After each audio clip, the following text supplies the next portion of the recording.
Hello and welcome to the Knit Sip Happy podcast. My name is Nancy.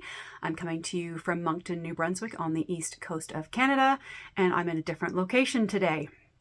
I am downstairs on a very bare wall. Might need some artwork in one of our spare bedrooms. We have company. My mother-in-law is currently visiting, and she's in my normal podcasting location, which I've cleaned. I will insert footage at the end of the before and after of the tragedy that was my craft room. I'm already digressing. I'm so happy to be here with you today. It is Monday, May 8th. It's been just over 3 weeks since I podcast last, and I have lots of knitting to show you and some chat about a special event and some design stuff, and that'll all be sectioned out later. What I am going to start with, what I am going to start with is where you can find me. I'm going to have all of my show notes listed down below, but I am Knit Sip Happy on Instagram, Ravelry, Facebook I have now, so they will all be linked down below for you, and on the screen I'll have it written as well. But if you need any details, my Ravelry project pages for everything will be linked. And if you have any questions, as always, feel free to reach out either in the comments below or via the email that is linked. Okay, that's the official stuff that I normally forget and charge on ahead. What I'm drinking today, I've gone with red. It's a little chilly downstairs in the basement. We've finally had a little bit of spring. Okay, weather update on the East Coast. It has been cold and wet and gross, and the last couple, we had 20 plus degrees yesterday and sunshine. It was glorious. I'll put a little footage up. We got our patio furniture out, and my husband and my son got the patio furniture out while I worked on Saturday, and yesterday afternoon my mother-in-law Olive and I sat outside and watched a replay of the coronation of King Charles III while we sat in the screen room and listened to the birds and gloried in the sunshine. So, but it is chilly, so I've reverted back to red wine. Yesterday was all about the blush, some nice rosé. Today it is red because I'm a little chilly. I hope I don't live to regret that decision. If I start hot flashing all over the place, we'll address that then. This is a lovely Dolcetto from Italy. A nice light red wine. Yeah, light berry notes, not very oaky. A little bit refreshing, kind of Valpolicella-ish. Okay. That's enough of the wine geeky. Normally I go into what I'm wearing, but we're going to do this first. The last podcast, episode 17, I announced the winner and they did not get back to me. So I have redrawn for this lovely spring themed double sock blank from Kim and Colin at Gingersnap. I remembered to do the random comment picker, and I can tell you, I'll put the screenshot here, the new winner that was drawn is Sheila F, and your comment and name are on the screen. Congratulations. Please reach out to me via the email address listed down below, and I can't wait to send this out to somebody. It's too pretty. It needs to go.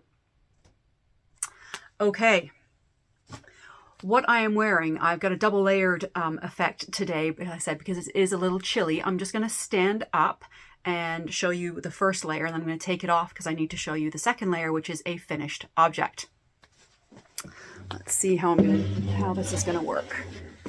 Oh yeah, that's going to work. So what I'm wearing on the top is Santa Fe from Isabel Kramer.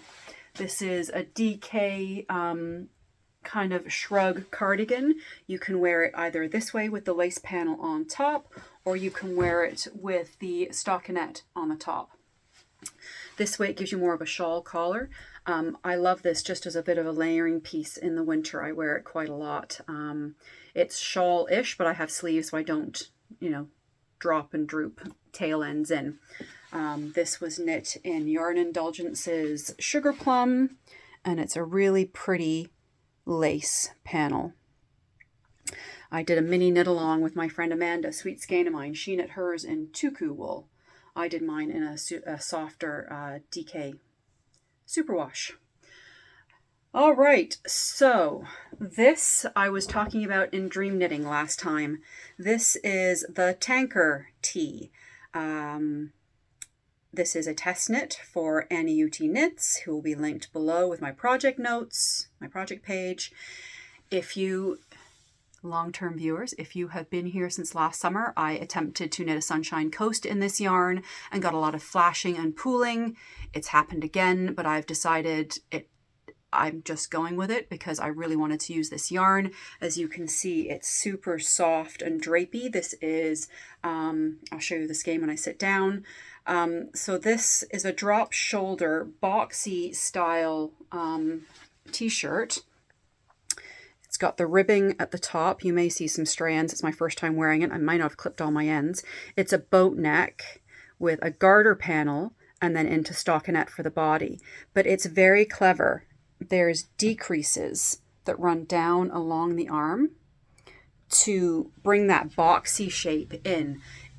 I may have told you this before, boxy shape is not my ideal shape because of the shape that I am. This kind of sorts that out and brings it a little closer to the body, which I love. This flashing right here is not really that noticeable in real life. I'm just living with it because I wanted to use the yarn. This was helical knitting and alternating skeins. Only two. It's the same on the back. I didn't do any hip shaping on this. I'm going to knit a second one. We'll talk about it in just a second. But I thought I was going to have to bring this boat neck in. You can just see the edge of my bra strap there. I've been wearing this all day. I went out and ran my Monday morning grocery errands, and I'm very happy with the fit. I think I will try something a little different next time. I'm going to talk about it here because I'm standing up. I'm going to show you. So I feel like this is a little dolman batwing. My armpit is right here. I'm tempted to go down a size next time to bring it in a little closer up here and kind of remove some of the batwing vibes to it. Don't get me wrong, I am loving it. The fit of it is very comfortable. You know, I can move my arms and you can see that the actual garment is not moving, which is awesome. But I'm going to try going down a size here, and then it'll be fine for here. And then I'll do some hip increases here to bring it out because it will be a little closer to my body where I'm going to go a size down. Okay. So you can see the ribbing goes into the garter. So the way this is knit, I'm not giving too much information away, just it's top down. So the front and the back are knit separately until you get to past the armhole, and then it's joined in the round. Anina has done an amazing short row technique. So the back is up nice and high. Not too high because it's a summer t-shirt, but the back is up higher and the front you're getting this little scoop, and she's used short rows in a really ingenious way. I love the fit of this. As I said, I thought I was going to have to seam this up a little bit more, but I think I'm really happy with this neckline as it is, and I'm going to leave it as it is. Yeah, so I'm just going to move the chair back and sit down and see if I have anything else to say about this. I'm going to leave this off for now, but I'm going to leave it close in case I get a chill. But with all the talking and the wine, I may be nice and toasty. Okay. There, am I in the right spot? Get a little closer. Excellent. So I haven't actually calculated how much of this yarn. Well, it's going to be pretty easy, actually. I had 4 skeins of this. So Rami, which is nettle, hemp, and bamboo. So this was, as you can say, it was a mill end, and I got this from Small Bird Workshop. I don't know if she does these mill ends anymore. She used to do quite a lot of them. I have 1 full skein left. So it was 290 meters for 100 grams. Which kind of comes up a little lighter than DK, but it actually worked really well. And I used the needles recommended in the pattern, my gauge swatch. I tried 1 size down, and then the swatch, the needle size in the pattern. I assumed I would have to go down because this yarn felt a little lighter, but as I'm just wearing a skin tone bra underneath, it's given me really good coverage on a 4mm needle, and I love the gauge. So that was perfect. I used exactly 3 skeins minus my swatch. There are no other, oh, I'm lying to you. That's what I had left of the 3rd ball. So I did this in 870 odd yards, 850 yards maybe, 850 meters, excuse me, of this yarn. What I will do with this one lonely skein, I don't know. What does one do with a leftover lonely skein of a summer garment yarn? But yeah. So this has got this problematic yarn out of my stash. I said you could see the flashing that was on the lower half of the garment. I said I've just gone with it because I really wanted to use the yarn, and I'm happy the overall feel of the garment is delicious. I will definitely be knitting another one of these. It's in my dream knitting. I forgot to bring the yarn down to show you. I may pause and go grab that later. We'll see how today goes. It could be a little bit of a long, rambly one, and I'm going to stop apologizing for them being long. I had apologized quite a lot last time for the longer episode, and a lot of you said, don't worry about it. We love the longer episodes. So if you like the longer episodes, I hope you're here for it. If not, just pause me when you're ready and come back when you're ready. All right, that's finished object number 1 and what I'm wearing. I am very heavy on finished objects today and not so heavy on whips. So we're going to go through FOs that you'd already seen. I'm looking at myself. It's a different background, so I'm looking at myself in the screen instead of the camera. I apologize. How fast am I going to go through this red wine today by doing that?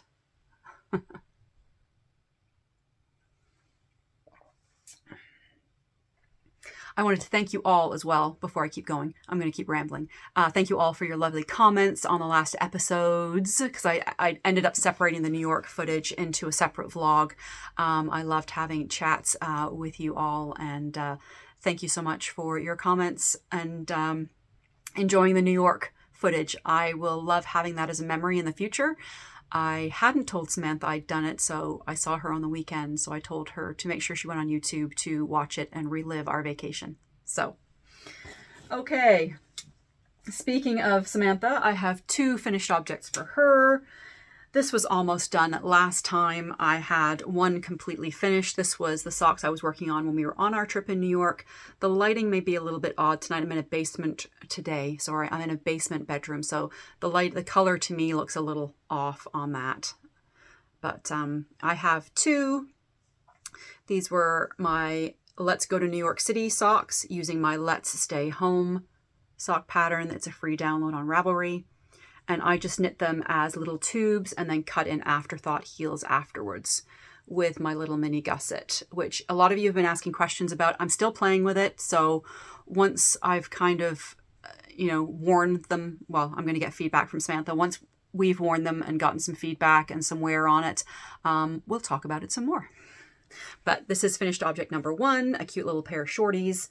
I'll be able to give her next weekend. We are going up to Fredericton to visit with my mother-in-law to see their house and to see the lovely fiance Rob. We had family dinner Saturday night with our son and his partner, and Samantha came from Fredericton and the 2 dogs. I'm looking straight ahead of me because I'm in the spare room where Samantha and Archie slept, and I hadn't come down here to clean, and my cream duvet cover is now brown. It's been very muddy because of all the rain, and Archie is a Springer Spaniel with hairy paws, and he brought in a lot of grit and gravel and mud, and the bedding, I hadn't realized how dirty it was. I need to come down here tomorrow and clean and wash this bedding. Anyway, more ramble. That was the weekend. We had a nice family dinner with all of us. I couldn't give these to her because I hadn't shown them to you. I will give them to her next Sunday when I see her again. All right. And then the other finished object you've been seeing for a while is the first of the engagement socks. These are for Samantha's fiance, Rob, and these are my Freddie Beach pattern. We've talked about this a lot. If you want more details, you can look back in previous episodes. I'm just going to whiz through it. It's using Sweet Skein of Mine barn board and a Knit Pick Stroll Heather something. I can't remember the color. It'll be linked in the Ravelry notes below. But I have 2. They are done. And I think I will give those to him next weekend when I see him as well, because he's getting ready to go away for 2 months for the most of the summer. So we won't see him until end of July, beginning of August. So. And then I also finished, I was showing you these last time, the matching, well, they're not matching, obviously, different yarns. This is Samantha's pair of Engagement Freddie Beach socks. So again, using my Freddie Beach pattern. I had shown you one last time and I had overshot the leg by quite a lot because I was enjoying knitting it and hadn't been weighing the yarn properly. So I did a little bit of math, ripped out probably 2 or 3 repeats of the pattern, pulled it back, redid the heel, and I now have 2 of them. I got them finished. So this was using the Bergère de France Gumi 50 in the colorway Imprim Beige. As I'd said, this was a super popular yarn color a few years ago all over the YouTubes. So I have the pair of engagement socks now. So I said when I see them on Sunday, I will gift both of these. Freddie Beach. So I'm racing through because you have seen these quite a lot of times already. And we don't need to beat a dead horse on that one. The other finished object, I just realized I didn't snip my ends. This is the Cadence Cowl. This is one of the other projects I took to New York City. It's a DK weight cowl. It's been blocked and the ends are woven in. I just haven't snipped them yet. So this is just a nice twisted rib paneled cowl, and the twisted rib goes all the way around. So this will go into the gift pile to be given to somebody. It was a nice, relatively brainless knit. So you start with twisted rib, and then she has you put stitch markers on each side of that panel. And then there's some increasing that's done to make it wider at the bottom. But the pattern was very easy to follow while I was traveling, and it was DK. It was a good travel project. I recommend it. I think I will do another one. I'd like to do another one in some hand spun. I think it'd be really pretty in that.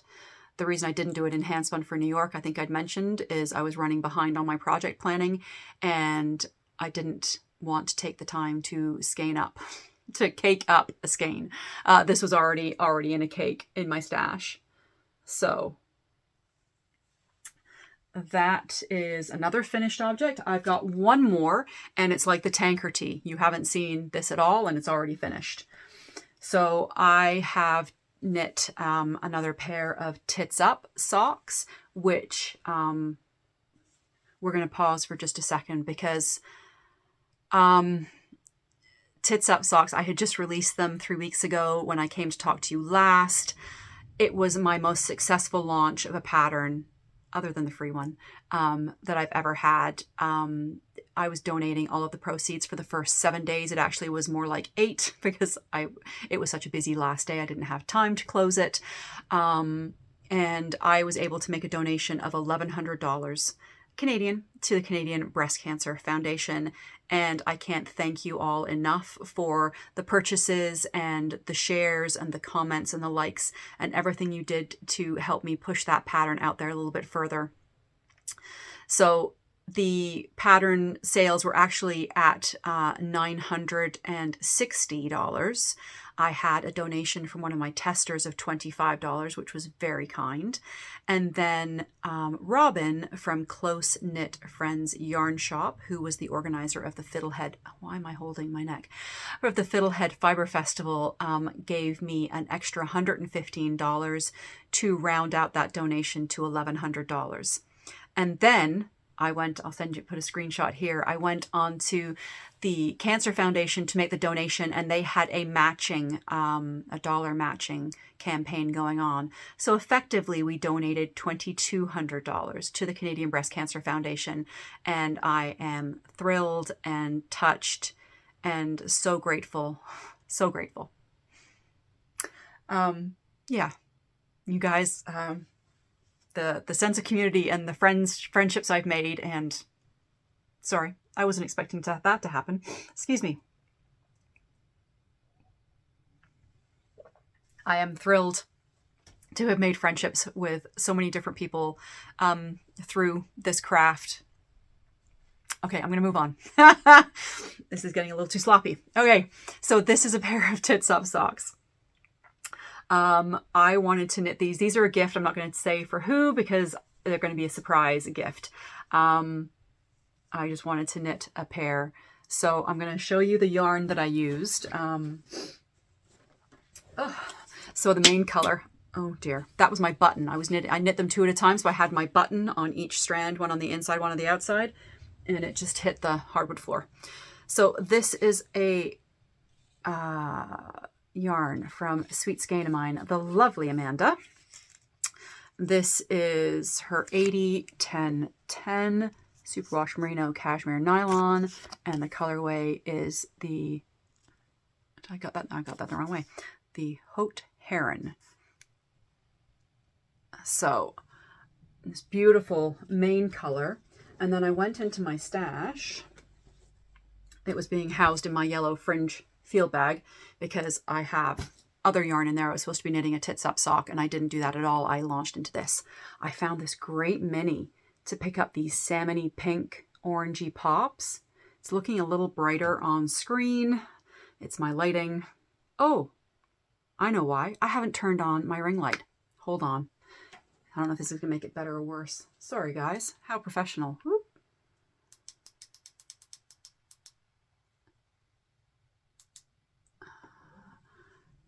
Yeah, I think that actually is making it better. My apologies. You'd think the big ring thing around my phone would be the first inkling that something else was supposed to happen. I guess I'm just feeling a little... I'm not in my normal spot, so I was trying to coordinate and move things around. Anyway, this is the lovely yarn. These are the lovely socks. I just finished them yesterday. As I said, I knit these 2 at a time. They're knit cuff down with a little bit of striping. These are my homage to the Marvelous Mrs. Maisel TV show on Amazon Prime. And I'm loving season 5 so far. And these socks are gorgeous. I'm loving these. So these are going to go off into the mail probably tomorrow. And I hope they're going to be a big surprise for the lovely lady who's going to be receiving them. I'll tell you who next time, if I remember. Who am I kidding? Oh, that lining is so much better. I feel like I should show you everything again. Do I start it? No, I'm not starting again. Done is better than perfect, right? We've got my son and his partner and their dog coming over again to eat the leftovers. We had a big roast turkey dinner on Saturday night, so we've got leftovers, and my husband is making hash, which is one of his best dishes. Anyway, they're coming over for dinner tonight, and I just want to do this seamlessly and smoothly, and I don't want to start again. We've been having a good chat. So let me check my list. Tanker tea, engagement, tits up. Yes, so that is all my finished objects. So, as I said, I'm a little light on whips because I finished a whole bunch of stuff. But I do have some things to show you. So the first thing I'm going to show you, I've got everything. I'm just going to move these, take a second and move these up to the top so I only have to bend down a few times. Actually, the first thing I'm going to show you is these because you're never going to see them again. I showed you this last time. It was a helical pair of socks. I've never done a helical pair of socks, and it's using the leftovers of a Sweet Skein of mine sock blank, Hookah Girl, and a Knit Picks Stroll Heather, Knit Picks Stroll Sprinkle Heather. And that's about it. So you can see there's no needle in there. I like the look. I'm despising the process of helical knitting in this small circumference. It doesn't bother me when I do it in sweaters, or on sweater sleeves, but this is not bringing me joy, so I am ripping it out, and I will probably just do shorties with contrast heels, toes, and cuffs in the purple, with the main body being the sock blank, the Hookah Girl. But I figured I would show you them again before I rip them out, because even ripping them out is going to be a pain in the butt. It's one row, one color, one row, one color, one row, one color. I just wasn't enjoying it. So it's living in my lovely Creative Knitter Let's Stay Home cozy collection from last Christmas. I will cast these on again. I'm as I said, I'm light on whips, so I'll rip this back, and if I'm smart, I will cast on again right away. But I have a feeling, because when I rip this out, hang on, where did it go? When I rip this out, this sock blank is going to be, so I think I'm probably going to end up pulling the whole sock blank out and then dividing it into two cakes, or knitting it from the inside and the outside. I'll do a toe up again. I'll save this toe, and then I'll knit from the inside and the outside of a ball on this sock blank with my button trick. If you'd like to see the button trick, ooh, do you think I can figure out? See if I can link it up there. I know there's a way to do that. I have a YouTube video showing you how to use a button on the inside and the outside of a cake to control the tangles when you're knitting socks, or anything, I guess, two at a time. So that's the decision. I will save the toe, rip all of this back, ball this up, put the button through the two strands, and start knitting again. I'll show you next time the progress I make on that. No mohair, and I've still got fluff on my lips. I'm looking at myself on the screen, not the camera. Must be time for a quick drink and have a reset. The only other two things, well, that's not true. I still have the London Underground socks I haven't touched. I probably should get back to those and just finish them, but they're nice if I take them out and about occasionally. So I have done a few rows on them here and there, but they don't look substantially different from the last time that you saw them. That's pretty much the only active whip that I have that I'm not going to show you. The next one I am going to show you in my Mishnah bag. Excited to see her at Knit City Montreal in a week and a half. It's a week and a half. I don't know where the time has gone. It's been so crazy. I'm going to show you my Sersha top by Libby Johnson of Truly Myrtle. And I have separated for the sleeves. Where am I? There we go.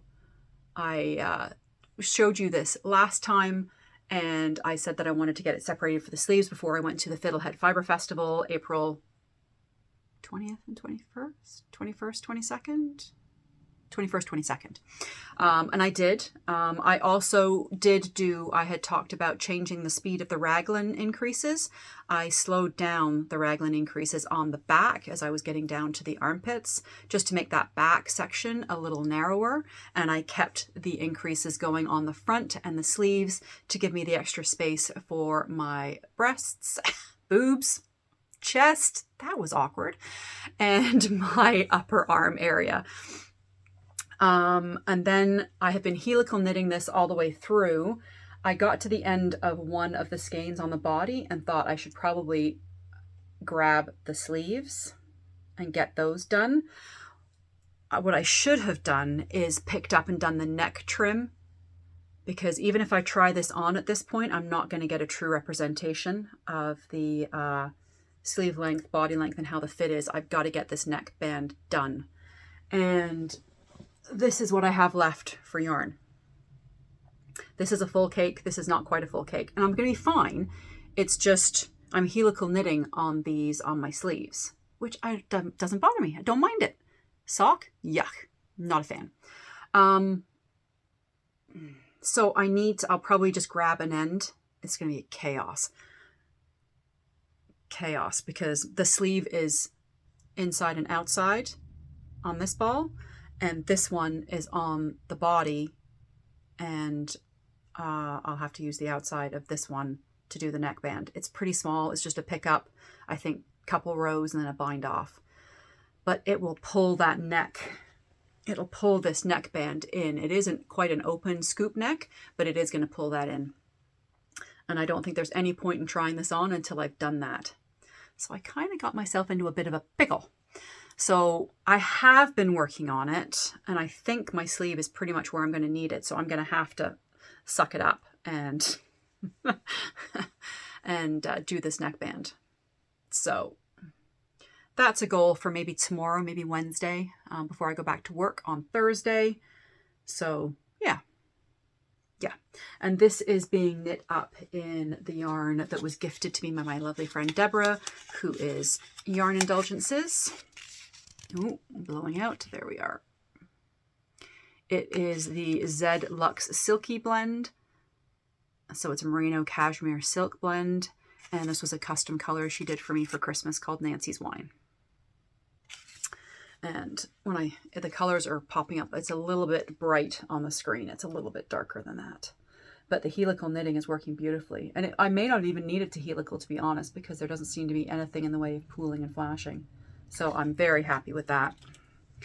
As I said, I just need to suck it up and do that neckband. And then put the body on barber cords and give it a quick try on just to see where I'm at.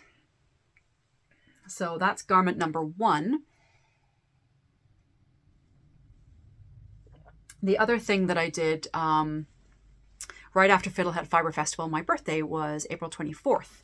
And I had a lot going on, a lot of projects on the needles, but I always do a garment cast on for my birthday. This was one of them for last year. I did 2 garment cast on for my birthday last year. Sunshine Coast out of this, which, as we know, if you've watched previous episodes, and I alluded to it briefly, did not work out for various reasons. I was playing with gauge and my sweater math didn't work, and so I just decided to scrap the whole thing. My other birthday cast on was the beautiful orbits that you saw on the double episode that Sophie and I did. So this year I decided to be a little more responsible and only do 1 birthday cast on, which is being housed in my beautiful sheep bag from Eldenwood Crafts. Lovely Emma. I love this face. I saw one of these bags for the first time last year at Knit City Montreal. There was it you, Catherine? I can't remember. Somebody was walking around with this and I saw it for the first time in real life. And Emma opened up a pre-order not long after that and I ordered one. Okay, enough gabbing. This project is being knit in the Sadness Tin Lena. It is a beautiful, there we go, smoky purple. So it's quite a fine fingering weight, which is perfect for a summer knit. The colorway is 5052. I will have this linked in my project page down below.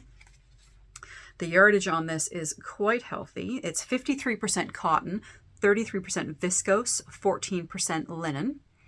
And it is 230 meters in 50 grams. So 460 meters in 100 grams is what this is coming up to. And if you watched the last episode, I think I told you what I was planning on doing. I cast on the Salty Air Tea. I will have a picture. And it's a start. It's not a big start, but it's a start. So I cast this on my birthday, did the short rows. I have divided for these little stitch markers or for, I'm assuming, increased points and lace repeats. I made an error. I'm not sure if this is going to be staying as is. I think I may have to go pull it back. So the Salty Air Tea, it's a yoke, lace yoke garment. I like my yoke depth to be quite shallow. I don't like a lot of extra fabric under my armpit. I tend to knit less ease around my shoulders and then increase out from my bust. So I cast on a size smaller like I normally do and didn't read ahead in the pattern. If you took my class at Fiddlehead Fiber Festival and you're watching this, I'm sorry. Do what I say, not what I do. I did not read ahead in the pattern to look at what how the increases were happening. And I've finished the short rows, which is fine. And I've put the stitch markers in, which is also fine. The problem is the increases are happening within the lace panels, I believe. And I'm going to be short stitches.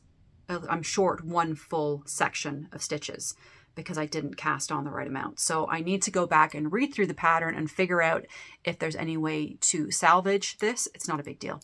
I said I do prefer to have usually a closer neckband on my t-shirts because of the weight pulling down. So I need to reassess this. But it was lovely to knit. I am knitting this on, oh dear. Oh yeah, 3.5 millimeter. I cannot remember if that's the recommended needle size. But I did a gauge swatch. It's not in here. But, oh, there it is. I did a gauge swatch. So I tried it on 3.5 and 3.75, and I just found the 3.75 was too gappy, and this is the 3.5, and I'm much happier with that fabric. And I got gauge also at this. So it's on the needles. Sersha has a deadline. I need to have this for Knit City Montreal. This is a booth sample and a me wearing it around the festival sample for Deborah's Merino Cashmere Silk Blend. So this is kind of front of the list. I'm hoping in my heart of hearts that I can get through the yoke of the Salty Air Tee and take it with me to have lovely stockinette body knitting. We are driving to Montreal from Moncton, which is about 10 hours. Deborah does all the driving, even though I offer to drive. I keep getting closer and closer to you. Sit back. Deborah prefers to do all the driving. It's her vehicle, so I will quite happily co-pilot and knit. So it's just the two of us chatting. So I probably could be doing lace knitting and the yoke and separate for the sleeves while she's driving, but part of me would really like to have that separated and ready for Body Island. We shall see. We shall see. Okay. Dream knitting. I'm going to put some images up the top here. The tanker tee, I want to do another one of those. Oh, I should mention, this has not been released yet.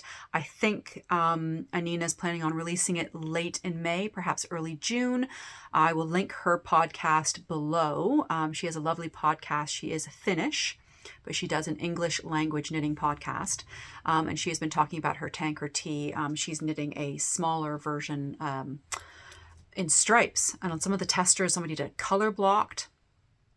So if you follow the hashtag tankertee on Instagram, you'll see some of the different versions and you'll be able to hear more when it comes out. But my understanding is later this month, early in June. And I'm looking at this neckline again and I'm very pleased. I really thought I was going to have to take this in because my bra straps are right here and I didn't want them. I'm really happy.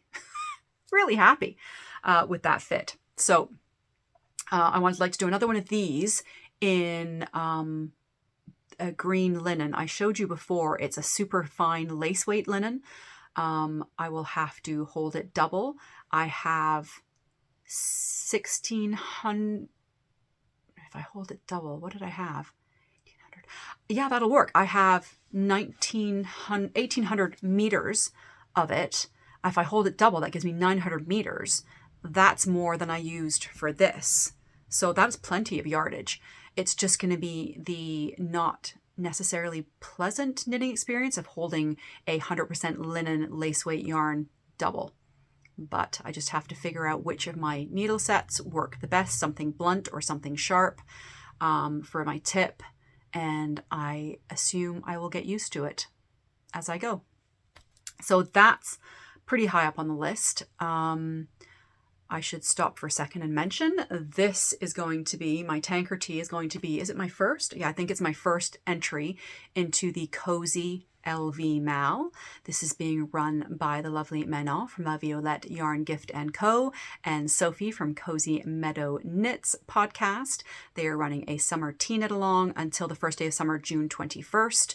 So I hopefully will have 3, possibly 4. 4 might be pushing it to enter. I will have this. I will have Sersha by Truly Myrtle. I will have Salty Air by Samantha Guerin, and I'd like to have one more, whether it's my second tanker or the other 3 summer knits I'm planning on. So there's also Miga from Skeins of Dreams is running a knit along for, I think it's the Teas of Dreams. I'll put the hashtag up here on Instagram. Miga Skeins of Dreams has a lovely podcast, and she is hot and heavy into the summer tea knitting right now as well. I love knitting summer teas because I love wearing my knits all year. So I'm going to be putting these into as many knit alongs. I think the Grocery Girls have a summer tea knit along as well right now. Is that true? If there is, I'll put the hashtag up here, and I will link their Ravelry group down below.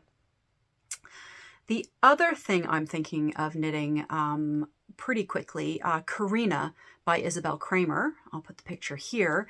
It's shown here as a long sleeved, but with that V-neck and the way that it's designed, I'm thinking lovely kind of, mid between my shoulder and elbow length sleeves would be lovely in that. I'm not sure of the yarn that I will use yet. I'll look in my stash whether I want to use a sock yarn or whether I want to get something else in a linen or a cotton blend, because I do like the summer fibers as well. I've knit a couple of t-shirts in more woolly, not woolly wool, but sock yarn, merino wool. And I prefer the linen-y ones because I can still wear this on a 28 to 30 degrees Celsius day and be comfortable outside, but also not too cold when I come into the air conditioning. So I'm not going to need that Santa Fe back on because I am having a little bit of a warm rush. If you start to see me get redder, I apologize. Whew. It's crazy windy today. I had to do some hair repair. I was out with my mother-in-law earlier today doing our running around, and I came home looking like I'd been dragged through a hedge backwards. My hair was everywhere.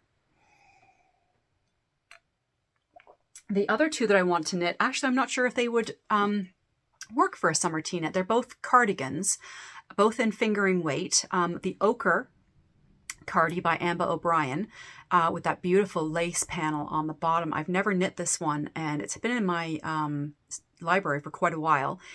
I think Amba, she's knit at least one of them in a linen. She's done a super crop body to wear over top of dresses or longer tops or something a little longer. So I don't know which length I would do or what yarn I will use, but this is definitely on my radar for a summer knit. The other one I've talked about before is Rebel Rebel by Libby Johnson, again, Truly Myrtle. I knit this as a tester for her, and I love it. I wear that cardigan so much. It's an open fronted, and it's just so easy to throw on over a tank top or a tee in those in-between seasons or in air conditioning. It's turned out to be a really popular piece in my wardrobe, and I need another one. So I have lots of, that will be in a merino fingering for sure. Probably a sock yarn. I've got multiple sweater quantities in fingering in my stash, so I will see. I think I had picked up the Ginger Snap Confetti Tweed in my order. It was a pale blue. I'll take a picture and I'll put it up here because I'm not going upstairs to grab that at this point. That's, I think, what I was thinking for the Rebel Rebel for my second one, because I think that would be very pretty to wear with lots of different colors. But I tend to wear jeans on the bottom. I tend to be a navy blue or black girl on my bottoms. So I thought that would be great with different colored t-shirts or tanks with a pair of jeans. So that's my dream knitting.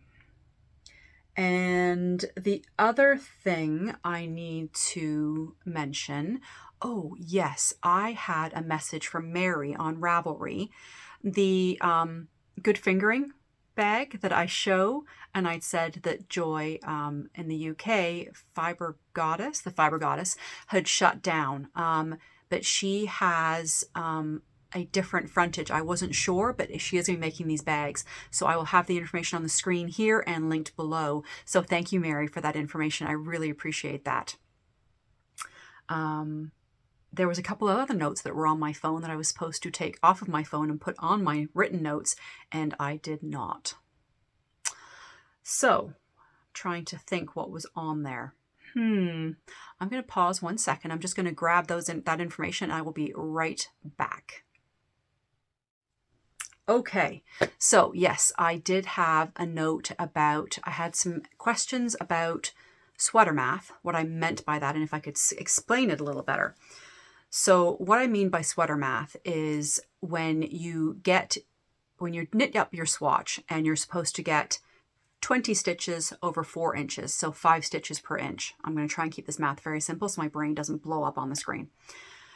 And you get that gauge, but you don't like the fabric. That happens to me because every knitter has a different gauge. So different designers, some knit tighter than we do and some knit looser. So you aren't necessarily going to be able to get their gauge with the kind of fabric that you like. So for example, I did that gauge for my Salty Air. And this one is the looser for sure. So if this had met the gauge of 20 stitches over 4 inches, and this had not met the gauge, this was 25 stitches, 24, let's get divisible by 4, Nance, 24 stitches over 4 inches. That is a 1 stitch per inch difference, and it's going to impact the final size of your garment. So I like to go into the pattern and find the fullest circumference before you, if it's a top-down garment, this is all top-down for me. I do this math only on top-down. When you get to the, but right before you separate, or so after you separate for the sleeves and you've got your full body measurement, so your full bust measurement of, what's an easily divisible number? Let's go 240 because I'm going to do the math based on that. So you've got 240 stitches on your body. So if you're doing that at 20 stitches per inch, that's going to be, I'll put the math here, so many inches for your bust, full bust measurements. If you do it at 24 stitches per 4 inches, it's going to be this many stitches, this many inches around. So, because they're giving you a final stitch count for your body. So you've got 240 stitches. This smaller swatch here with 24 stitches, you've got more stitches crowded into that space. So the garment's going to come up smaller, right? And if you have less stitches, the garment is going to come up bigger. So because I've chosen the smaller gauge of 24 stitches, I now have to take 6 stitches per inch, and I divide 240 into those 6 and divide 240 by 6 stitches. So 240 stitches by the inch. And that gives my inch circumference measurement. Make sense? So that tells me what my bust measurement, my full bust measurement is going to be at the 24 stitch gauge or the 6 stitches per inch gauge. And then I need to know, so that's going to only give me a 38 inch bust. That's not enough. So from there, I need to take that still. So 24 stitches over 4 inches equals 6 stitches per inch. I'm going to then go up to the next size and divide that by 6 stitches. Say it's 280 stitches. I'm going to divide that by 6. And that's going to give me this many inches bust circumference. So I still get the gauge that I want on the needle that I like, but I am changing the garment size to reflect my gauge. So that's how I work sweater math.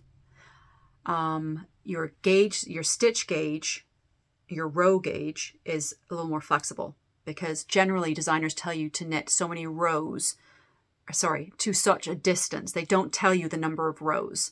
If they tell you the number of rows, then you may have to play with your row gauge a little more. Stitch gauge is much easier to manipulate by going up or down stitch size, needle size. It's much easier to manipulate by going up or down needle size. So you want to find your stitch gauge per 4 inches and then divide that into 1 inch. And then that 1 inch stitch measurement is what you will use to divide the total full bust stitch count to give you the accurate inch measurement of your bust. And then you'll need to go up or down sizes within the garment schematic from there.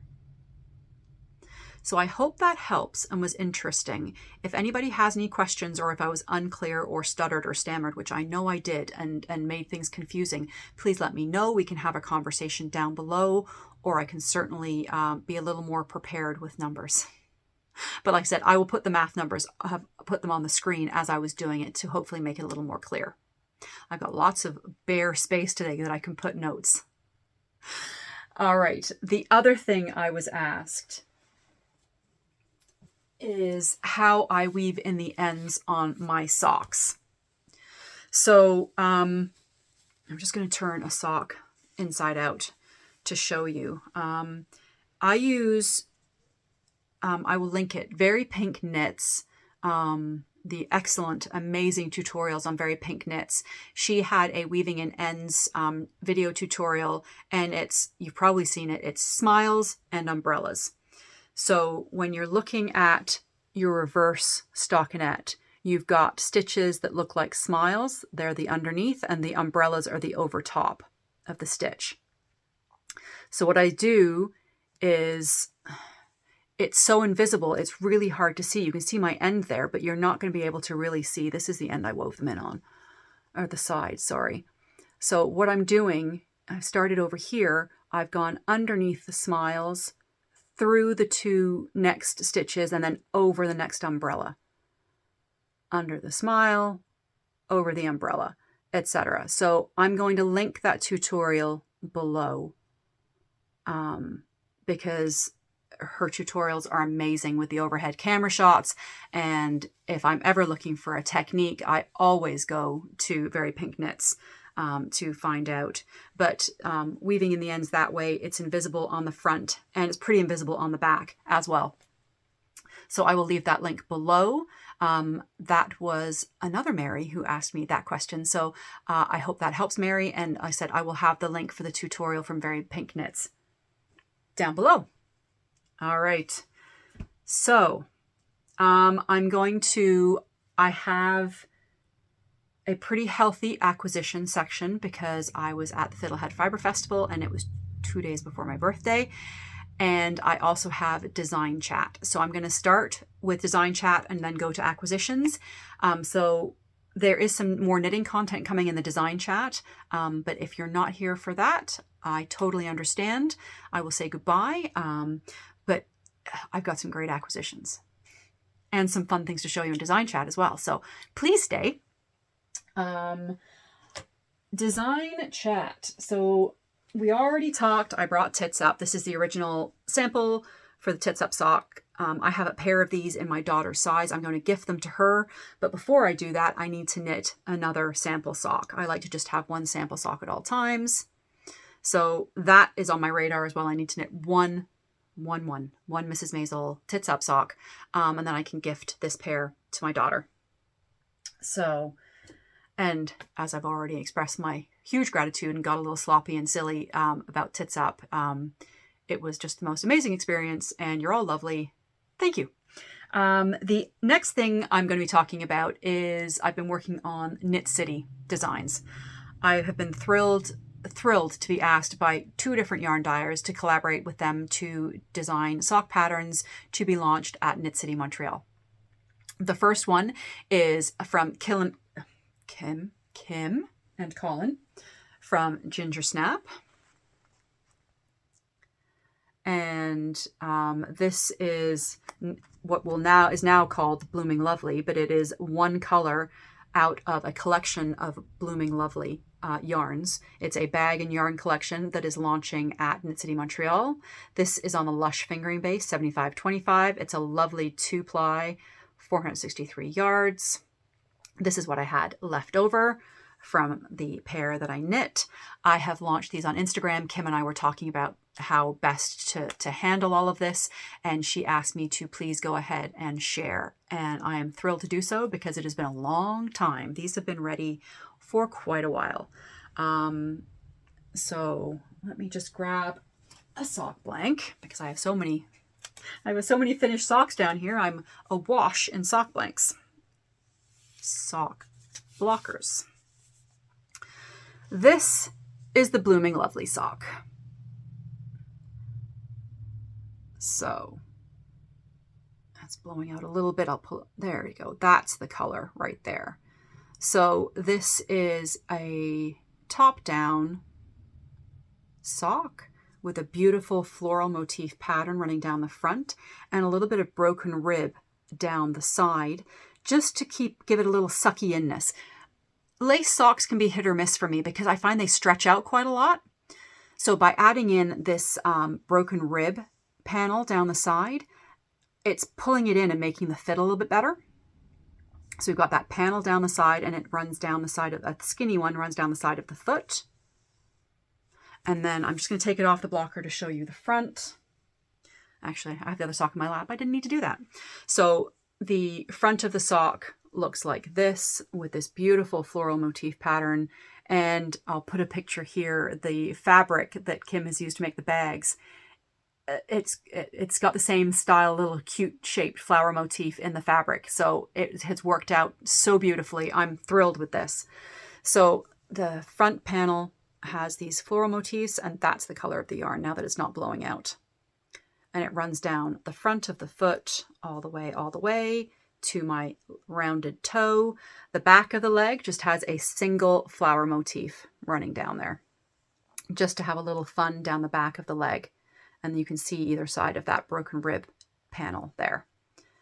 I have done a slip stitch heel garter, just a slip stitch heel flap, traditional gusset, and down the foot, as I said, to the rounded toe. So this is Blooming Lovely. And I think they are Blooming Lovely.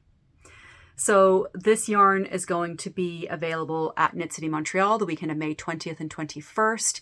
Kim is going to be opening up a pre-order also online. If you aren't going to be in Montreal and can't get to the festival, she is going to be offering this as a pre-order online that weekend, so you can get your yarn ordered and be ready to go. The sock pattern will be live for everybody after Knit City Montreal. So if you're on Instagram, follow the hashtag Blooming Lovely Socks. My testers have started to post their lovely socks as well. And yeah, I'm really excited. I will be taking these with me to Montreal to be on the booth with Kim and Colin, and I will make sure I'm a better podcaster / not a vlogger. Hashtag not a vlogger. I will be really trying to make an effort in Montreal to actually film better footage. Fiddlehead Fiber Festival, we'll talk about in a second. I got so overwhelmed. I had big plans of filming, different and trying to vlog. I was so overwhelmed by the whole experience and nervous about teaching a class and being recognized by people who watch the podcast, hang on. I'm going to come back to that.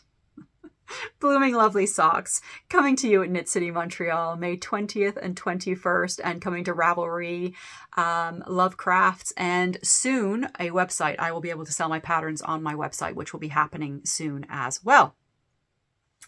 Lots happening over here at Knit Sip Happy headquarters. I'm just loving it. I am loving this. Every single bit of it. Where are you? Where are you? Hang on one second. I just have to find the next. I had to put a towel down to put my knitting on because young Mr. Archibald Wheeler's footprints and the it's just not fit. Anyway, Deborah, Yarn Indulgences, is my next collaboration. I don't have a tag for this yarn because I got it hot out of the dye pots. It was still damp. So I am working with Deborah's amazing Sock Marl base. This is an 80% 80-20 sock base. and it has the black marled thread running through it. So yeah, and this color is going to be the Royal We, Knit City Montreal color. We are still working on a name, but the theme is the orange cones construction signs that Montreal is well known for. All of the residents, you know, they grumble quite sincerely and sometimes in jest about the endless traffic cones and construction signs that are on the streets of Montreal. So the bright orange and black are to symbolize that, and the pink is Montreal spring, you know, the beautiful flowers and everything that's coming out as well. So what comes out in spring? Beautiful flowers and traffic cones and construction signs. So this is the yarn I'm working with. I have knit one sock. My testers already have this pattern and are doing marvelously with it. And this is it. As I say, it is yet unnamed. Let me get you in a little bit closer. So look how fun. This yarn is so fun to knit with that black marl stripe and the way the colors change. And what I wanted to do is move the stripes. So I'm just going to take it off the blocker to show you what I mean. So it's just increases, decreases, knits and purls. That's all that's happening in here, but it's creating this fragmented it's moving those stripes. So the back is just plain stockinette because you can just see how those beautiful horizontal marled stripes work in the fun colors. And then the front has all the fun going on. So it's a really fun pattern to knit. It's a little more detailed than my usual. I kind of said to my testers I was going to be really interested in their feedback because it's not my usual 4-6 round repeat. It's a little more involved, but it's really effective, and I really love the look of it. It becomes intuitive because you can certainly read your knitting. You can see with the purl bumps, helps you keep track of where you are in the pattern. So that's the front of this sock. The back is just plain stockinette, like I said, to be able to see those fun stripes.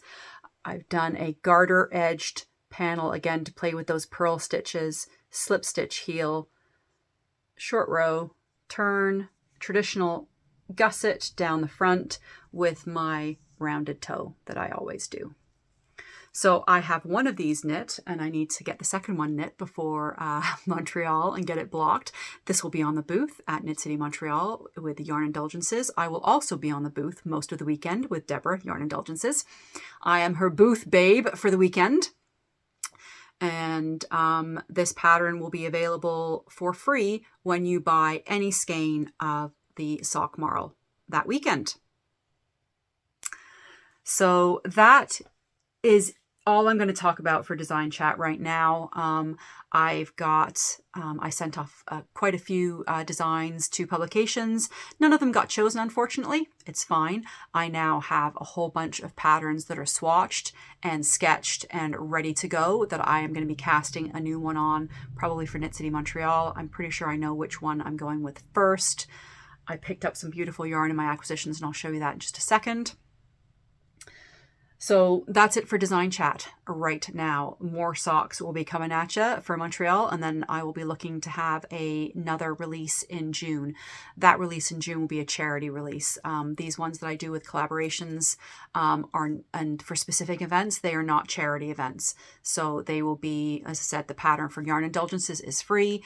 Kim and Colin with theirs, I don't do a charity quotient to that either because it's theirs exclusively for a certain amount of time. Okay, are you ready for a little bit of yarn piggery and some Fiddlehead Fiber Festival chat? So I do have some footage, and I will put it over while I'm talking. So Fiddlehead Fiber Festival happened in April in Florenceville, Bristol. It was organized by a lovely group of ladies that I believe was spearheaded by Robin at Close Knit Friends Yarn Shop. I was very excited to be asked to be the famous fiber guest. You'll be seeing in this footage the poster that was in the lobby of the hotel. I have to admit, Deborah and I had quite the case of the giggles when we walked past it. And I asked Robin if I could take it at the end of the weekend, and she kindly said yes. So I have that poster, and I'm going to put it in a frame, and I'm going to put it on my wall in my craft room to remind me of an amazing weekend and my first time being out in public, being recognized. And my first time teaching a class in person. It was a lot of firsts. So we got there, we were setting up Deborah's booth. It was a nice, easy drive, beautiful venue in a relatively new hotel. Beautiful light area. It was the ballroom or the conference room. So you'll have seen some footage or are seeing some footage now. The booths we got all set up. That was the Friday, and it started at 3:00 on Friday afternoon. And I was teaching a class about sweater fit and modifications at 5 p.m. So I went into I helped set up. Robin and I had a big hug when we first met in person, and same with Heidi. It was lovely to meet them. They both asked me to sign their 52 Weeks of Socks Volume 2 books on my page. I realized quite rapidly I probably should have practiced and given that some thought, because I think I signed it like my tax return. I'm so sorry. I feel like that was a real rookie move.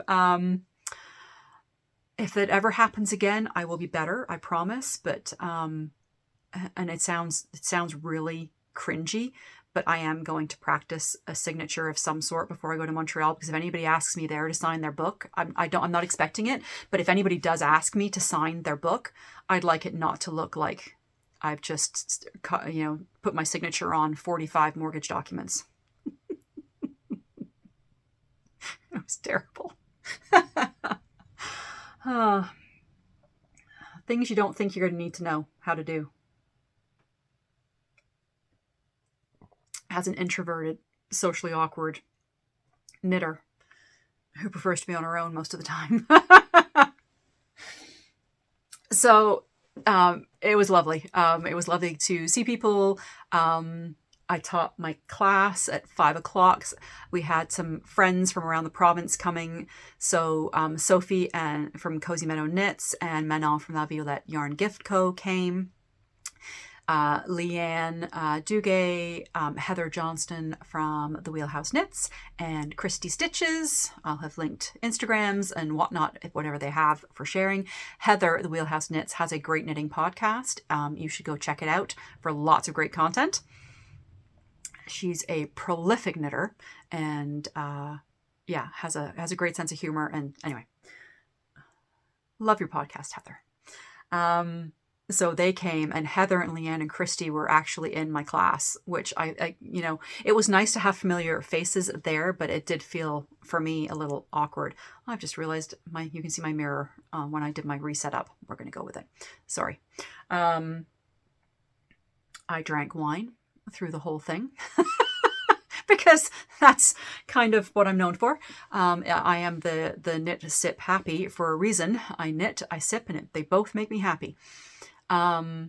We had an hour, and I was concerned I wasn't going to have enough content to fill that hour, and we definitely filled it, and it felt a little bit rushed at the end. So that was really encouraging to know. I had about 8 garments with me, things that I had modified or things that were already... Anyway, I had a rack with hangers with garments for people to have a look at and to show different modifications and things that I had done. And it was great. Yeah, whether I'll do it again, I don't know. Fiddlehead Fiber Festival is happening again next year. I will be there for certain. I don't know if I'll be doing anything other than hanging out with Deborah in her booth, but TBD. So I had some lovely ladies come up to me and talk to me who watched the podcast and said, hello, thank you so much. Of course, I've forgotten your names. I apologize, but thank you for coming and saying hello and letting me help you do some shopping on Yarn Indulgences booth. I always love to help facilitate some yarn piggery that I also took advantage of. And Lucy Ann from the Front Porch Knitter, she is in Ontario, but grew up in the Florenceville, Bristol area. She's from New Brunswick. And so we got to meet in person, which was great because we watch each other's podcasts. So that is Lucy Ann from the Front Porch Knitter. I will put her information below. Yeah, I'm just going to start pulling things out of bags and showing you what I got. So, let's start with the yarn. I have an incidental bag here, but let's start with the yarn. My first stop was Botanical Fibers. I've never seen their yarn in person.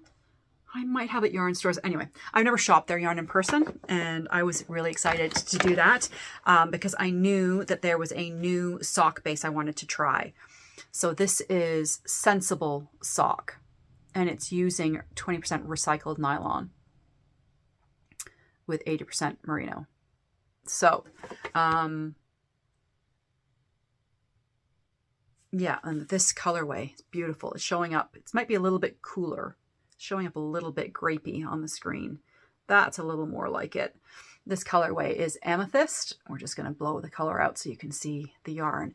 And then I picked up a little mini of Sensible Sock to go with it in this kind of really lovely cream buttery yellow. Don't know if there's a colorway on this one. No, there isn't. That's fine.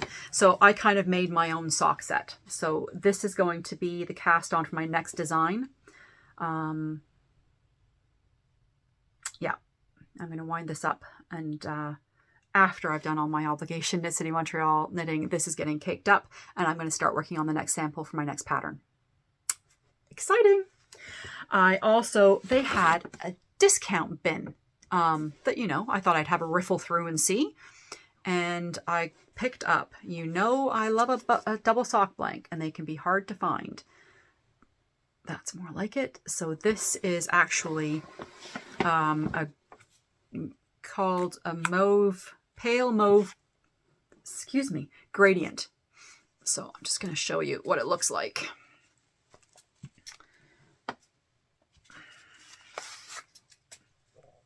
So as I said, this is a double sock blank, so I'll be able to knit 2 socks at a time. So this is the paler end here, and then it just goes through and it's very subtly darker at the bottom. So it seems to go forever and ever and ever.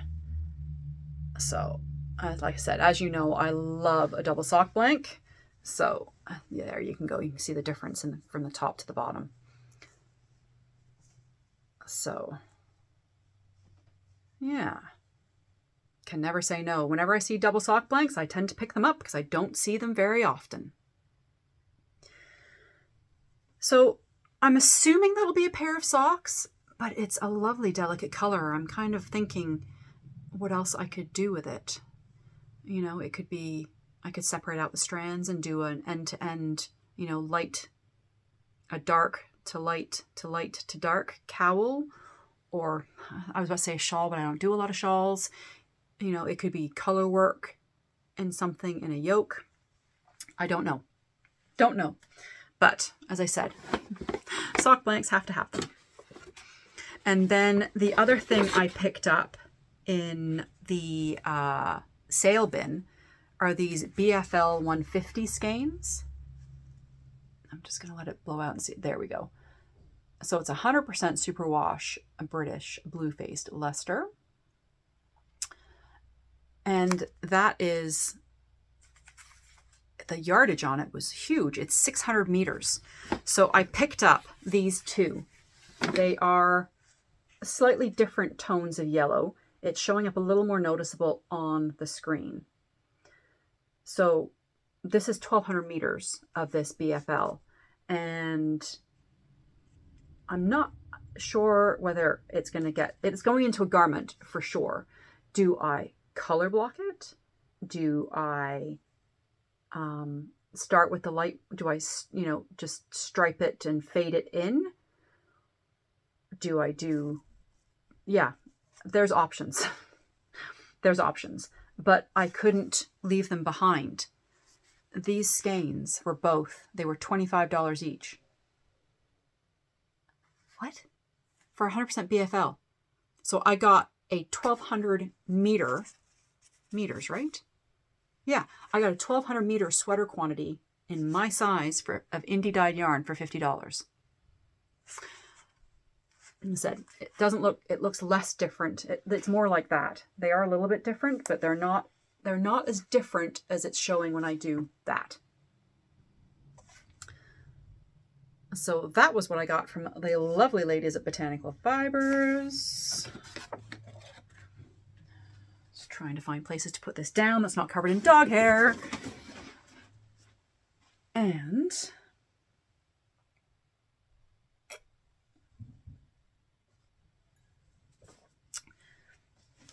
I will put a little bit of footage here. Of course, I went to see Amanda at Sweet Skein of mine. She just set up for the Saturday, wasn't able to do the Friday, but we saw her on the Saturday and had a lovely catch up and of course a lovely shop. Our birthdays are quite similar. We learned how to spin together. We drop spindles. We started our drop spindling journey together. And then we went and did our wheel spinning lesson with Liz at Good Vibrations together for our birthdays. So I had gifted her the Neon Trees socks. Those were the socks I showed you last time that I had finished for a friend and I didn't want to say for who. I gifted those to Amanda with the cute little fox stitch stoppers that I had gotten from Ginger Snap over the winter. Because foxes are Amanda's maiden name. Anyway, so I had to go and see Amanda, of course, and say hello and peruse her booth. Leanne and Heather had already done some damage, and Leanne came by the booth and showed me what she had picked up for a sweater quantity, and Heather had as well, and I had to do the same. Well, the same but different. So I did this. So this is Yarnia. This is a Sweet Skein of mine. There we go. The lovely Amanda. This is an 80/20 superwash merino nylon, 2-ply, 100 grams. I got 2 of them. And the colorway is Yarnia. So what Leanne did, she picked up like a there we go, like a gingery colored mohair. And I think she's already cast on. Leanne, have you already cast on? And then I paired it with this luscious raspberry jam mohair. So that's a little truer to the color. And this is a 70 mohair, 30% silk, 50 grams for 437 yards. And I think gorgeous. Dare I say another ranunculus? I'm also tempted by Lento. I've never knit a Lento, and I've heard lots of good things about a Lento. I've also never knit a Love Note. Hard to say. This isn't going to happen this summer, I wouldn't say, just because mohair in the summer is a bit eesh. But they were just too lovely to leave behind. And Amanda and I did a little barter for some wine. She got wine, I got yarn. I don't know which one of us got the best deal on that one, Amanda, but thank you so much. I love a good barter. And then I picked up, I had been looking at these gorgeous bags. Michelle's Creations. She's a local maker to Florenceville, Bristol. And most of us came away with bags. Most of my friends came away with bags from her. Look, it's got navy blue cork as the base and the handle. And that, it's a great sweater size bag. There was a couple I had my eye on. Leanne scooped up one of them. It's just my fault. I was too slow. It's an amazing bag. It's pockets all around the outside. I will link, I believe she just sells on her Facebook page, but I will link whatever I can find for Michelle on, follow us on Instagram and Facebook. Michelle's Creations NB. Let's let that. There we go. That's better. So, yes, love this bag. It's got a drawstring at the top that I still haven't broken in because I've hardly used it. Nice drawstring at the top with that cork handle. So, very happy with that. And it also went perfectly with my yarn. I bought the yarn first and then I thought, well, the gods are telling me that I need that bag because it was still sitting on the table. It was one of the only bags still left on her table. She sold a lot of bags on that weekend, which was great. I was super happy to see. But when it was still on the table after I had bought that yarn, that was a sign that I needed to have that bag. So I did, because it was my birthday. And I can do that. And then I picked up, I got one for Deborah and I picked up the Fiddlehead Fiber tote bag, 2023. So it's just a nice canvas tote bag, and I threw the rest of my treasures in there. So I will show you what I got in here. So Amanda sweetly gifted me a Dodo Leather. Dodo Leather is here in Moncton. I've talked about them before. They make my, oh dear, that's awkward. They make my knitter bracelet that I have showed off. So Dodo Leather, I will link them below. They are a Ukrainian-born couple who do leather work, and they do a lot of volunteer work with the local Ukrainian population that is blooming here in Eastern Canada. And they have an Etsy store and they ship internationally, and they do beautiful work. Oh, so this is a lovely little leather notions pouch that Amanda commissioned from Dodo Leather. And as I said, Amanda so kindly gifted me that as a birthday gift. I believe there's also some soak in my bag. We'll get to it. Leanne Duguay, who I have mentioned, gifted both Amanda and I this set of amazing stitch markers. I thought they were earrings when I first opened them and thought, how fun. But they're pretty fun as stitch markers too. So I'm super pleased that I'll be able to use these now. So the maker, you probably see it's hellolavender.com. I will find the link and I'll put it down below as well. So that was a birthday gift from Leanne. Thank you so much. I got, oh yeah. Oh no, it was hand cream. It's the soak. I love the yuzu smell and soak, and Amanda gave me a bottle of the hand cream as well. So that needs to go in my purse because my purse is, hand cream is empty. I got a lovely birthday card from my knitty friends who were at the show. I'll put a picture in here. We all had a knit night on Friday night. We were hoping to sit in the lobby, but there wasn't enough space and we were getting pretty rowdy. So we actually moved to the conference room where the classes were held. We asked the reception desk if we could sneak around to the conference room so we didn't disturb everybody with our knitting and yakking shenanigans on Friday night. So we had a lovely knit night with some beverages.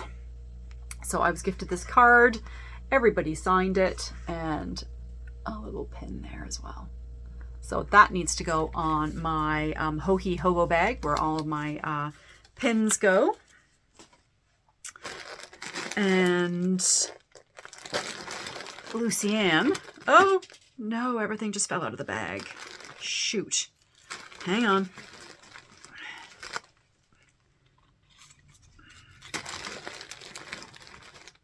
No. This is the Dodo Leathercraft, but like I said, I will link it below.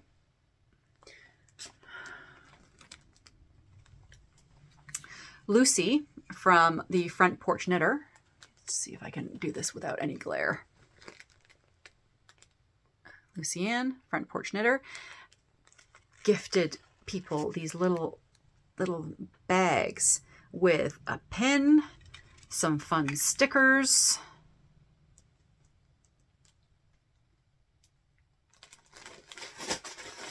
and some stitch markers.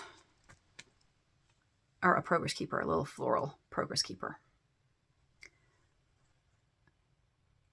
So, and I think I did drop something on the floor. Sorry. But thank you, Lucianne. It was lovely to meet you. Oh, yeah, there's another one. Just I can hear stitch markers hitting the floor as I move. I'll clean those up after I finish. And then I helped myself to some fiber from Deborah's Yarn Indulgences booth. She dyes hand-dyed fiber under East Coast hand-dyed fiber. And this is one of my favorite blends of hers. It's an 80/20 superwash merino nylon sock blend. This is a dream to spin. It is so silky and smooth, and I love wearing the socks that I make out of this. So I picked up this one, and this one I thought was a little different for me. This one is pretty, you know, pretty on point for my colors. The brown ginger is a little different, but I think it'll be fun. Anyway, and then I picked up this one as well. It's also the same blend. And I'm going to be getting something else from Deborah that I had my eye on at the booth, but I didn't have room. I didn't have room to pack it with my belongings. So that is the yarn Piggery that was the Fiddlehead Fiber Festival. It was so fun to meet up with friends that I already knew and to meet new friends, and who I hope to see again next year or in other locations. So the next thing we've got coming on, as I said, is Knit City Montreal, our local New Brunswick knitters group. I have an Instagram chat group on Instagram called NB Knitters. If you are in New Brunswick and are interested in being included in that group, send me a message on Instagram, and I will add you to that group. We're trying to coordinate. We started in 2020 during COVID doing an outside knit event in the summer. So either late May or into June. I think it is going to be June this year. It has to be June this year because May is already crazy. So in Sussex, New Brunswick, which is fairly central for most of us to get to. So Moncton, St. John, and Fredericton, it's pretty central to get to Sussex. So we bring our chairs, a picnic lunch if you want, lots of cold water. We do it at, I think it's McConnell Park in Sussex. I've got a couple of dates in there, just looking for opinions. If you're in New Brunswick, Southern New Brunswick, and are interested in being included in that group, to get the information on that knitting outside event, please send me a message and I will add you in there and we'll get your feedback on what date works for you. I think we're looking at 2 Sundays in June. It has to be a Sunday because I work Saturdays. The 2 on either side of Father's Day, I think is what we're looking at. Or the first Sunday or the last, I can't remember. If you're interested in New Brunswick, Canada, and would like to come to our outdoor knitting event, send me a message and I will add you to that group. So that's what's coming up, knit-wise and life-wise. Life-wise, my mother-in-law is staying with us for another week and a half. She's so easy and lovely. We went shopping today. We're going to the fabric store tomorrow because I found a yarn de-stash on Facebook. I need more yarn, like I need a hole in the head. But it's a sweater quantity. I'll put a picture in here. Oh, maybe it's already gone. I'm picking it up tomorrow. It's Remix Light, which I've heard lots about, a Barocco Remix Light. It's a recycled multi-fiber yarn, commercial yarn. There was 4 skeins of main color. They're 100-gram skeins, 4 skeins of a main color and 1 skein of a cream contrast color. I'm like, hello, color work, for $30 for 5 skeins. I looked at it online. I think it retails for $16 a skein. So I'm getting it for about $6 a skein. So the meetup, happily, is at the Fabric Cupboard, which is a lovely local quilty fabric shop. And my mother-in-law loves to quilt and make patchwork blankets. So we are going to go there tomorrow morning. I will get my yarn and then we're going to do a little browsing, and I'm going to treat her to some fat quarters or some fabric for her to take home as a souvenir to use in her crafting endeavors. She doesn't want us to, but she gifted both of my kids beautiful hand-sewn quilts over the weekend, and we wanted to say thank you. So we are going to treat her to some new fabric, whether she wants it or not. My husband, Brad's like, she's not going to let you. I'm like, well, I'm going to make her. He says, you're going to have to. I said, I can bully the best of them. I'm a bossy big sister. I have 2 younger brothers and no olders. I'm used to being in charge and telling people what to do.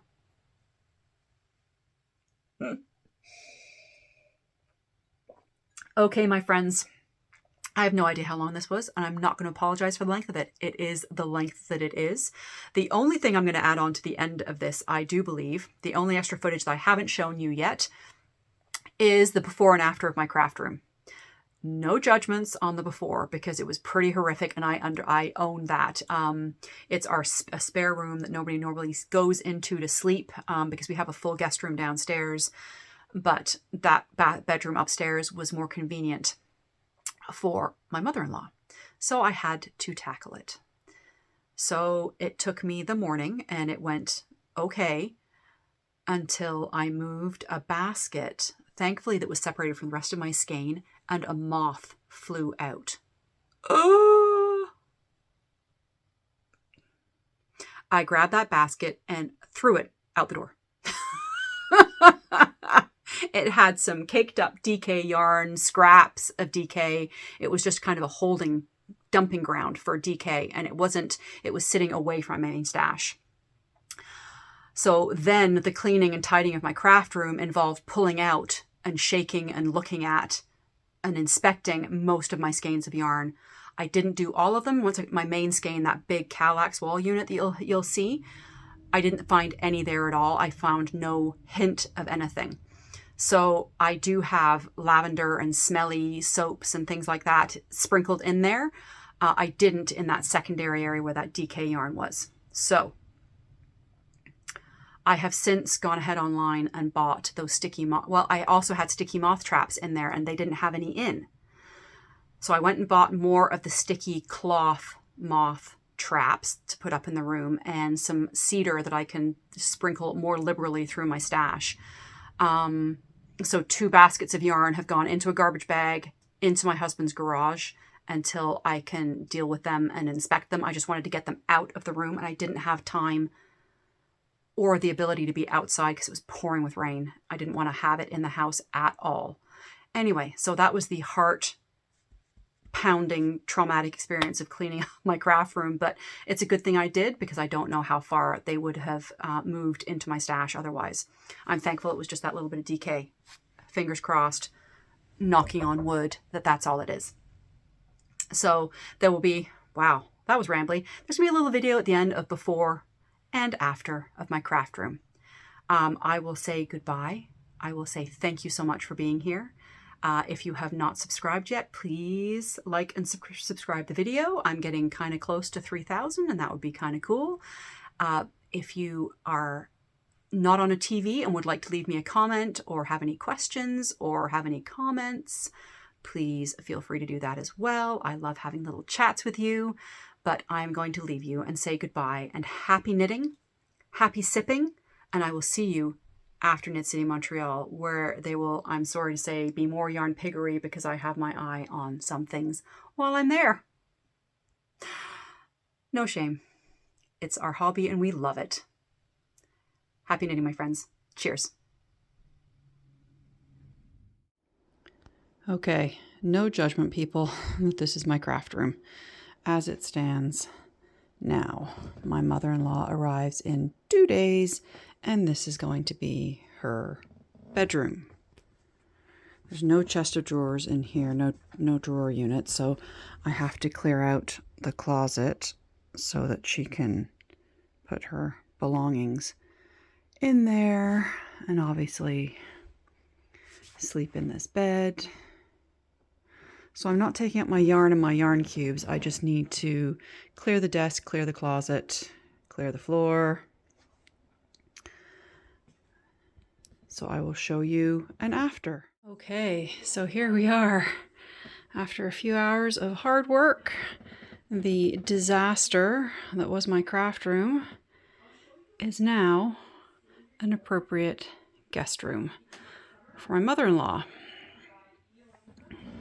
So there's no dresser in this room. So this closet that had all of my project bags and lots of projects. And so I have left some stuff at the bottom there, and that big shelf, but she'll be able to hang there, and she's got a shelf there and then a little stand here for her suitcase.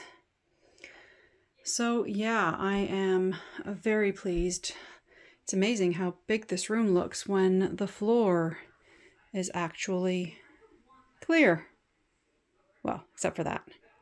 And that misbehaving bag of linen will not stay in any shelf that I put it on.